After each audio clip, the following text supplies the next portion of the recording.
Hello everyone, कैसे हैं आप सभी। मैं आशा करती हूँ कि आप सभी स्वस्थ होंगे। आपके लिए बिहार स्टेट साइंस का प्रैक्टिस सेट लेकर आए हैं। इससे पहले इसके कई सारे प्रैक्टिस सेट जो हैं इस चैनल पे करवा दिए गए हैं। यदि आप चैनल पे नए हैं तो चैनल को प्लीज़ सब्सक्राइब कर लीजिएगा। चलिए आज के पहले प्रश्न को देख लेते हैं। इससे पहले जो है केमिस्ट्री और बायोलॉजी के क्वेश्चन इस चैनल पर करवा दिए गए हैं। इसमें जो है फिजिक्स के प्रश्न लिए गए हैं, तो चलिए देख लेते हैं।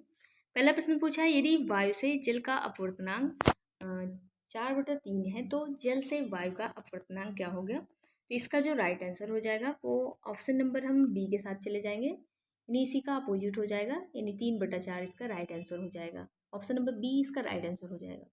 नेक्स्ट क्वेश्चन है, एक व्यक्ति को -0.50 डायोप्टर यानी डी शक्ति के लेंस की आवश्यकता है, तो उसका दूरस्थ बिंदु कहाँ होगा। तो इसका जो राइट आंसर हो जाएगा वो ऑप्शन नंबर सी के साथ हम चले जाएंगे। इसमें 1/p फार्मूला लगा के 1/0.50 लगाएंगे, तो इक्वल टू में 100/50 करेंगे तो हमारा जो आंसर हो जाएगा 2 आ जाएगा। इसलिए इसका जो राइट आंसर हो जाएगा हमारा सी हो जाएगा, यानी 2 मीटर। नेक्स्ट क्वेश्चन है, दूरदृष्टि दोष ग्रसित का एक नेत्र का निकटतम बिंदु होता है। तो दूरदृष्टि दोष में क्या होता है। दूरदृष्टि दोष में व्यक्ति को दूर की वस्तु तो साफ दिखाई देती है, बट निकट की जो दृष्टि है वो साफ नहीं दिखाई देती। जो निकट की वस्तुएं होती हैं वो साफ नहीं दिखाई देती। इसलिए जो साधारण जो 25 सेंटीमीटर जो न्यूनतम दूरी होती है 25 सेंटीमीटर होती है, तो इसका जो राइट आंसर हो जाएगा 25 सेंटीमीटर से अधिक। तो ऑप्शन नंबर सी इसका राइट आंसर हो जाएगा। नेक्स्ट क्वेश्चन है, एक विद्युत सर्किट में एक कूलाम्ब आवेश का बिंदु ए से बिंदु बी तक ले जाने में 1 जूल कार्य होता है, तो यह निम्नलिखित के संदर्भ में सही होगा। तो इसका जो राइट आंसर हो जाएगा ऑप्शन नंबर बी, यानी बिंदु ए बी के बीच 1 वोल्ट का विभवांतर। ऑप्शन नंबर बी ही इसका राइट आंसर हो जाएगा। नेक्स्ट क्वेश्चन है, नीचे दिए गए दो प्रतिरोध R1 और R2 की श्रृंखला और समांतर संयोजन का प्रयोग है। तो वी फर्स्ट ग्राफ में नीचे दिखाया गया है, तो देख लीजिए ऐसे ग्राफ दिया हुआ है श्रृंखला और समांतर, और फिर सेकंड ग्राफ दिया हुआ है समांतर और श्रृंखला, बाकी सब वही सेम है। इसका वोल्ट और धारा चेंज कर दिया गया है। तो कौन सा ग्राफ सही चिन्हित होता है, तो इसका जो राइट आंसर हो जाएगा इसके हिसाब से तो दोनों ही सेम दिख रहे हैं, सही है। तो ए और दो दोनों ही सही हो जाएंगे। इसमें जो है 2 की जगह 3 छप गया है, तो इसमें 2 कर लेंगे हम, तो ऑप्शन नंबर सी, यानी दोनों आकृति फर्स्ट और सेकंड दोनों ही राइट आंसर हो जाएंगे। नेक्स्ट क्वेश्चन है, दिए गए सर्किट आरेख को वोल्ट मीटर द्वारा दर्शाई गई संख्या है, तो इसका जो राइट आंसर क्या आएगा। इसका जो राइट आंसर हो जाएगा, यानी वोल्ट मीटर द्वारा दर्शाई गई संख्या 5 वोल्ट हो जाएगी। तो ऑप्शन नंबर सी इसका 5 वोल्ट इसका राइट आंसर हो जाएगा। नेक्स्ट क्वेश्चन है, एक विद्युत फ्यूज आधारित होता है तो विद्युत धारा के रासायनिक प्रभाव पर, या विद्युत धारा के चुंबकीय प्रभाव पर, या विद्युत धारा के ऊष्मीय प्रभाव पर, या उपर्युक्त में से कोई नहीं। इसका जो राइट आंसर हो जाएगा, यानी विद्युत धारा के ऊष्मीय प्रभाव पर, तो ऑप्शन नंबर सी इसका राइट आंसर हो जाएगा।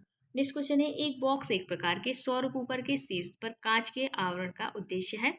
तो खाने को पकते हुए देखने के लिए, या बॉक्स में अधिक सौर प्रकाश जाने के लिए, या बॉक्स में धूल जाने रोकने के लिए, या विकिरण द्वारा ऊष्मा का ह्रास कम करने के लिए। तो ऑप्शन नंबर डी, विकिरण द्वारा ऊष्मा का ह्रास कम करने के लिए। राइट आंसर जो है ऑप्शन नंबर डी हो जाएगा इसका। नेक्स्ट क्वेश्चन में पूछा है, भली भांति कार्य करने के लिए पवन विद्युत जनित इंधन लगभग किस पवन की गति का प्रयोग करेगा। तो इसका जो राइट आंसर हो जाएगा ऑप्शन नंबर बी, 15 किलोमीटर प्रति सेकेंड प्रति घंटा। ऑप्शन नंबर बी इसका राइट आंसर हो जाएगा। नेक्स्ट क्वेश्चन है, निम्नलिखित में से कौन सी ऊर्जा सूर्य से ली जाती है। तो नाभिकीय ऊर्जा, या पवन ऊर्जा, या जैव भार ऊर्जा, या सागरीय ऊष्मीय ऊर्जा। तो नाभिकीय ऊर्जा ऑप्शन कट जाएगा, बाकी सेकंड पवन ऊर्जा, जैव भार ऊर्जा और सागर ऊष्मीय ऊर्जा फोर्थ, सेकंड और थर्ड तीनों ही राइट आंसर हो जाएंगे। तो ऑप्शन नंबर सी में दिया है, तो ऑप्शन नंबर सी इसका राइट आंसर हो जाएगा। नेक्स्ट क्वेश्चन है, आपके घर में एक छोटे विद्युत संयंत्र यानी 45 किलो जूल ऊर्जा उत्पादित होती है, तो आप एक 45 डब्ल्यू का ताप दीप्ति बल्ब लगभग कितनी देर तक जला सकते हैं। जिसका जो राइट आंसर हो जाएगा 16.67 मिनट। ऑप्शन नंबर बी इसका राइट आंसर हो जाएगा। नेक्स्ट क्वेश्चन में पूछा है, एक विद्यार्थी को निम्नलिखित ग्राफ मिलता है, ऐसे ग्राफ है, आप देख लीजिए। चलिए ऑप्शन देख लेते हैं। ऑप्शन में पूछा है तो प्रतिरोधक का प्रतिरोध क्या होगा। इसका जो राइट आंसर हो जाएगा वो 2 k ओम हो जाएगा। तो ऑप्शन नंबर बी इसका राइट आंसर हो जाएगा। नेक्स्ट क्वेश्चन है, चुंबकीय क्षेत्र रेखाओं के गुणधर्मों के संबंध में निम्नलिखित में से कौन सा सत्य नहीं है। ऑप्शन ए, वे उत्तरी ध्रुव से निकलते हैं और दक्षिणी ध्रुव में जाते हैं, तो ये सही है। बी ऑप्शन है, ये बंद परिपथ बनाते हैं, ये भी ऑप्शन सही है हमारा।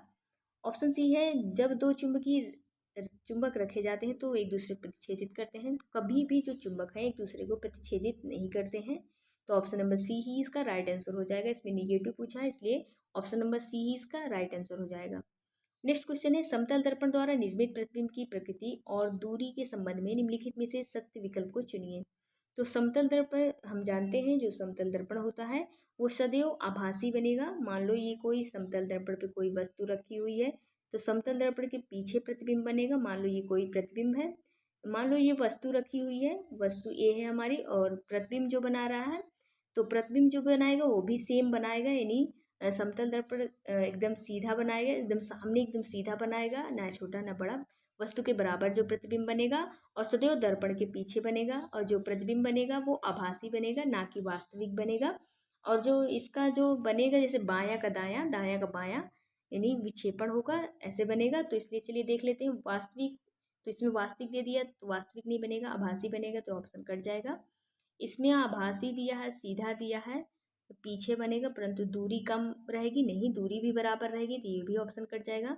इसमें आभासी सीधा और पीछे वस्तु की दूरी में अधिक नहीं, वस्तु के एकदम बराबर बनेगा। जितनी बड़ी वस्तु होगी उतना बड़ा प्रतिबिंब बनेगा, ना छोटा ना बड़ा, जितनी बड़ी दूरी में रखा जाएगा उतनी ही दूरी पे होगा। तो ऑप्शन नंबर बी में दिया है, आभासी सीधा और दर्पण के पीछे और दूरी के समान दूरी पर। तो ऑप्शन नंबर बी, हम ऑप्शन नंबर बी के साथ चले जाएंगे। ऑप्शन नंबर बी ही इसका राइट आंसर हो जाएगा।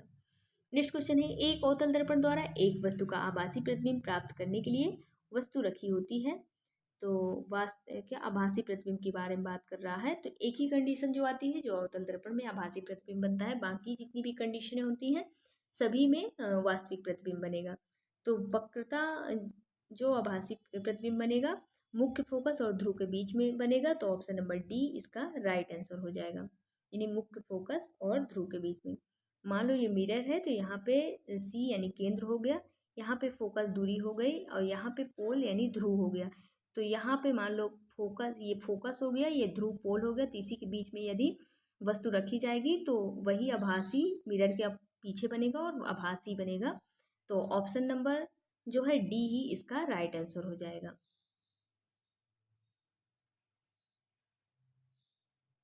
नेक्स्ट क्वेश्चन है, प्रकाश की शक्तिशाली समांतर किरण पुंज प्राप्त करने के लिए वाहनों की हेडलाइट में होता है। तो वाहन की हेडलाइट में प्रयोग जो होता है वो अवतल दर्पण का प्रयोग करता है। और यदि वाहन के किनारे जो मिरर लगते हैं पीछे की वस्तु को देखने के लिए, तो वो उत्तल दर्पण का प्रयोग करते हैं। तो इसमें सामने हेडलाइट की बात कर रहा है, तो इसलिए हम अवतल दर्पण के साथ चले जाएंगे, यानी अवतल दर्पण ही इसका राइट आंसर हो जाएगा।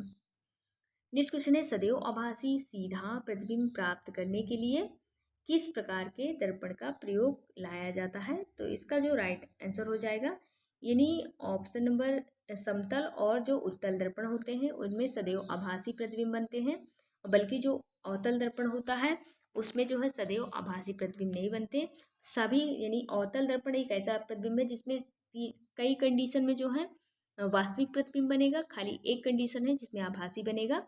और बाकी समतल दर्पण जो होता है और उत्तल दर्पण होता है, इसमें जो है सदैव जो है आभासी प्रतिबिंब बनेगा और हमेशा सीधा बनेगा।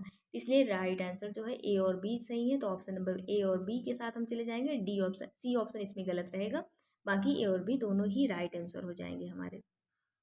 नेक्स्ट क्वेश्चन है, एक प्रयोग में एक विद्युत धारा वाहक चालक को एक कंपास पर चुंबकीय सुई के समांतर रखा जाता है। तो यदि विद्युत ध्रुव की दिशा दक्षिण से उत्तर हो तो सुई की दिशा क्या होगी। तो चलिए देख लेते हैं। सुई जो है उत्तर ध्रुव और पश्चिम दिशा की ओर मुड़ेगी। तो इसका जो राइट आंसर हो जाएगा ऑप्शन नंबर ए ही सही हो जाएगा, यानी उत्तर ध्रुव और पश्चिम। मान लो ये वो है, तो ये पूर्व हो गया, ये उत्तर हो गया, और ये पश्चिम हो गया, और ये दक्षिण हो गया।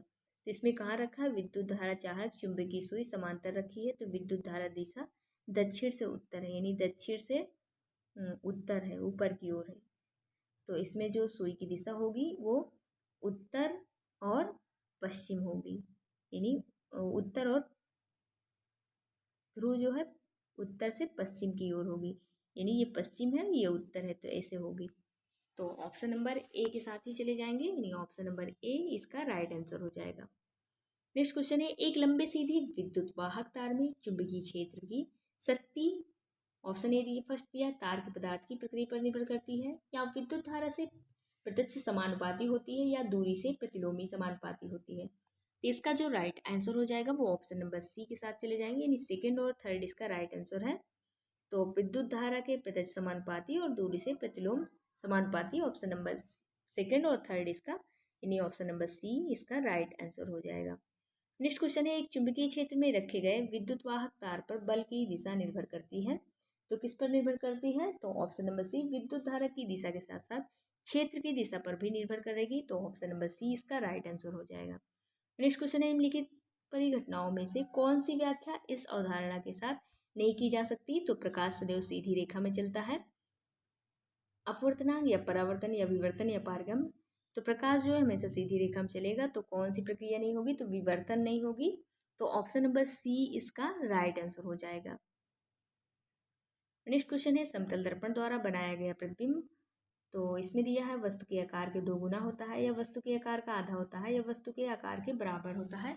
जो जो समतल दर्पण होता है या पार्श्व उल्टा होता है, तो वस्तु के आकार का 2 गुना नहीं होता है, यानी बराबर होता है, तो ये ऑप्शन हमारा कट जाएगा। वस्तु के आकार का आधा होता है, तो ये भी ऑप्शन कट जाएगा, क्योंकि जितनी बड़ी वस्तु होगी समतल दर्पण में उतनी बड़ी ही वस्तु बनेगी, और वस्तु के आकार का बराबर आकार का होता है, ये ऑप्शन सही है। और पार्श्व पर भी उल्टा, यानी जैसे दायां का बायां मिरर में दिखेगा, आपका बायां का दायां दिखेगा, जैसे आपका राइट हैंड है तो उसमें लेफ्ट हैंड दिखेगा, और आपका राइट हैंड उसमें लेफ्ट हैंड दिखेगा, और लेफ्ट हैंड राइट हैंड दिखेगा, तो उसको पास परिवर्तन या उल्टा बोलते हैं।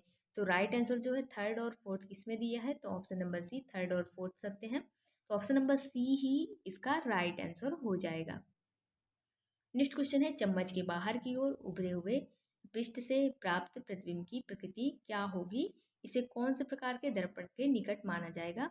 तो जैसे एक स्पून होता है, हम एक स्पून ले लेते हैं, तो स्पून के जो अंदर का भाग होता है वो अवतल दर्पण का कार्य करता है, और स्पून के जो बाहर का भाग होता है वो उत्तल दर्पण का कार्य करता है, जिसमें जो है प्रतिबिंब छोटा दिखाई देता है।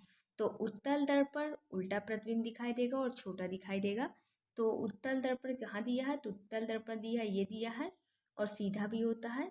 और उत्तल दर्पण, इसमें अवतल दर्पण दे दिया तो ऑप्शन कट जाएगा, इसमें भी अवतल दर्पण दे दिया, ये भी कट जाएगा। इसका जो राइट आंसर हो जाएगा वो ऑप्शन नंबर सी, यानी उत्तल दर्पण और सीधा, तो ऑप्शन नंबर सी इसका राइट आंसर हो जाएगा।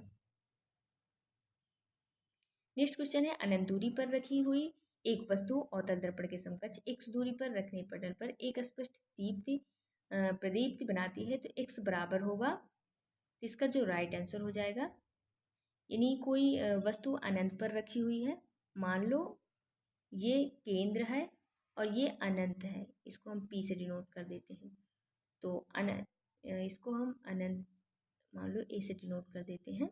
तो अनंत की दूरी पर रखी हुई एक कोई अवतल दर्पण पर x दूरी पर रखी गई है, तो पटल की जो दीप्ति होगी वो प्रतिबिंब बनाती है, किस पर बनाएगी, तो वो यहाँ पे फोकस दूरी, अगर वस्तु अनंत पर है तो यहाँ फोकस पे बनेगी, और वस्तु केंद्र पर है तो केंद्र पर ही बनेगी।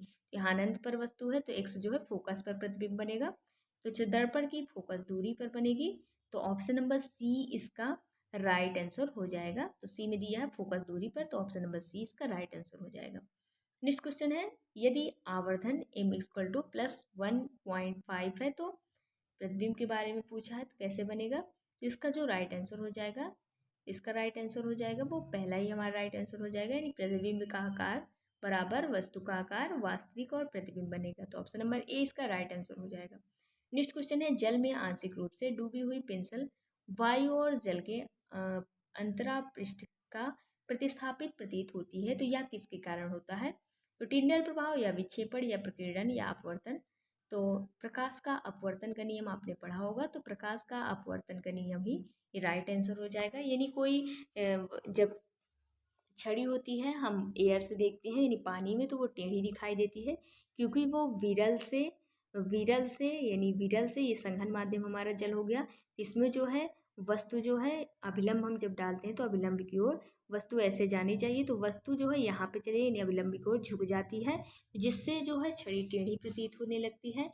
तो यहाँ पे वही पूछ रहा है, तो पेंसिल वायु से जल की ओर प्रतिस्थापित होती है, तो किसके कारण, तो अपवर्तन के कारण। तो प्रकाश का अपवर्तन, ऑप्शन नंबर डी इसका राइट आंसर हो जाएगा। नेक्स्ट क्वेश्चन है, निम्नलिखित को उनके पूर्ण अपवर्तनांक के बढ़ते क्रम में व्यवस्थित कीजिए। तो चलिए देख लेते हैं। सबसे पहले अपवर्तनांक जो होगा वो सबसे जल, फिर केरोसिन, फिर कांच यानी ठोस, फिर द्रव, फिर गैस। तो सबसे ज़्यादा जो सूर्य का प्रकाश होता है निर्वात में होता है, फिर जल में होता है, फिर उसके बाद द्रव में होता है, फिर उसके बाद ठोस में होता है। तो देख लेते हैं। ठोस हीरा हीरा हीरा ठोस है तो तीनों में दिया है, तो कांच हमारा ठोस है, फिर ये है, तो थर्ड ऑप्शन हम कट जाएगा। और फिर इसमें दिया केरोसिन, इसमें जल दिया है, तो केरोसिन ऊपर तैरते रहता है, तो केरोसिन पहले आएगा, जल बाद में आएगा। तो ऑप्शन नंबर जल, केरोसिन, कांच, हीरा, ये बढ़ते क्रम में पूछा है, इसलिए यही ऑप्शन नंबर ए इसका राइट आंसर हो जाएगा। नेक्स्ट क्वेश्चन है, लेंस की शक्ति लेंस की फोकस दूरी से किस प्रकार संबंधित है। इसका जो राइट आंसर हो जाएगा ऑप्शन नंबर बी के साथ हम चले जाएंगे, यानी 1/f के प्रत्यक्ष समानुपाती होती है, तो ऑप्शन नंबर बी इसका राइट आंसर हो जाएगा। नेक्स्ट क्वेश्चन है, ओम के नियम के अनुसार यदि V = IR है, तो R इसमें क्या है, प्रतिरोध है, R प्रतिरोध है, I विद्युत धारा है, V वोल्ट है, तो क्या हो जाएगा, तो V प्रोपोर्शनल I हो जाएगा, तो ऑप्शन नंबर डी इसका राइट आंसर हो जाएगा। नेक्स्ट क्वेश्चन है, तार का प्रतिरोध निम्नलिखित में से किस कारक पर निर्भर करता है। तो तार का जो प्रतिरोध है अनुप्रस्थ काट के क्षेत्रफल, लंबाई, तापमान तीनों पर निर्भर करता है, तो इसलिए राइट आंसर जो है इसमें ऑप्शन नंबर डी के साथ हम चले जाएंगे, यानी ऊपर युक्त में से सभी इसका राइट आंसर हो जाएगा। नेक्स्ट क्वेश्चन है, एक विद्युत सर्किट में विद्युत धारा को नियमित करने के लिए प्रयोग किया जाने वाला यंत्र होता है, तो प्रेषित होता है वोल्टमीटर या धारा नियंत्रक एक गैल्वेनोमीटर होता है, तो इसका जो राइट आंसर हो जाएगा ऑप्शन नंबर सी, धारा नियंत्रक इसका राइट आंसर हो जाएगा। नेक्स्ट क्वेश्चन है, असमान अनुप्रस्थ काट को एक धात्विक चालक में एक स्थिर विभवांतर लगाया गया है, तो संपूर्ण चालक में जो मध्य स्थिर होता है, तो इसका राइट आंसर हो जाएगा विद्युत धारा या प्रतिरोध या विद्युत क्षेत्र या विद्युत धारा घनत्व। इसका जो राइट आंसर हो जाएगा विद्युत धारा के साथ हम चले जाएंगे, ऑप्शन नंबर ए इसका राइट आंसर हो जाएगा। नेक्स्ट क्वेश्चन पूछा है, चंद्रमा के धरातल से देखने पर आकाश का रंग कैसा दिखाई देता है। तो आकाश का रंग पृथ्वी से देखने पर वो प्रकाश के प्रकीर्णन के कारण दिखाई देता है, तो आकाश में कोई माध्यम नहीं है, तो इसलिए वहां से जो है आकाश का रंग काला दिखाई देगा, ऑप्शन नंबर डी इसका राइट आंसर हो जाएगा। नेक्स्ट क्वेश्चन है, 15 सेंटीमीटर फोकस दूरी वाले अवतल दर्पण से 20 सेंटीमीटर की दूरी पर 5 सेंटीमीटर की ऊंचाई वाले वस्तु रखी गई है, तो प्रतिबिंब की प्रकृति क्या होगी। तो इसमें दिया है फोकस दूरी वाले अवतल दर्पण पर, तो इसका जो राइट आंसर हो जाएगा वो ए के साथ चले जाएंगे, यानी वास्तविक बनेगा, उल्टा बनेगा और बड़ा बनेगा, यानी ये अवतल दर्पण के बारे में बात कर रहा है, इसलिए हम वास्तविक, उल्टा और बड़ा के साथ चले जाएंगे, ऑप्शन नंबर ए इसका राइट आंसर हो जाएगा। नेक्स्ट क्वेश्चन है, वायु में 750 नैनोमीटर तरंगदैर्घ्य काला वाला एक प्रकाश 1.5 अपवर्तनांक वाले कांच की स्लैब में प्रवेश करता है, तो प्रकाश की तरंगदैर्घ्य में लगभग परिवर्तन होगा, तो इसका जो राइट आंसर हो जाएगा वो ऑप्शन नंबर हम बी के साथ चले जाएंगे, यानी 750 इसमें दिया गया है, तो इसका लैम्डा को मान रख के हम इंटू कर देंगे, तो 750 में से 500 फिर माइनस कर देंगे, तो हमारा जो राइट आंसर आ जाएगा 250 आ जाएगा, 250 नैनोमीटर आ जाएगा। नेक्स्ट क्वेश्चन है, हीमोग्लोबिन में उपस्थित होता है, तो ये क्वेश्चन जो है इसके पहले वाले सेट में करा दिए गए हैं, ये बायोलॉजी क्वेश्चन है, आज जो है फिजिक्स के क्वेश्चन कराए गए थे। ऐसे ही डेली प्रैक्टिस सेट इस चैनल पे करवाए जाते हैं। यदि वीडियो अच्छी लगी हो तो वीडियो को लाइक शेयर करना ना भूलिएगा, और यदि आप चैनल पे नए हैं तो चैनल को प्लीज़ सब्सक्राइब कर लीजिएगा। धन्यवाद।